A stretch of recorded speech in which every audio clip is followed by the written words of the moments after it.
Ayan po mga boss, ito ibibida ko po sa inyo. 2022 model Isuzu Travis L dual aircon 2.5 manual transmission, tapos diesel syempre po. Tapos blue power Euro 4. Yan. 30,000 kilometers po ang kanyang tinakbo. Monday po ang kanyang coding, ending 1. Tapos yan po ang kanyang gulong, 75% ang kapal. So, matagal-tagal niyo pa pong gamitin yan. So, ito po ang kanyang sidings, driver side. Naka-leather seat na rin po yan, leather seat cover. Ayan, kita niyo po, ayan ang dashboard, manubela, kanyang stereo.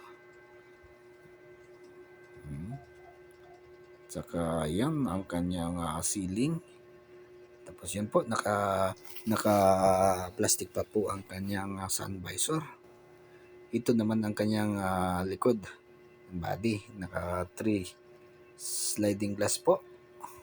Siguro 12 feet siguro ang haba nito, pero di ako sure. Ito naman po ang kanyang likuran. Ayan, Trackmaster. Ayan ang kanyang mga upuan. So, naka-plastic pa talaga.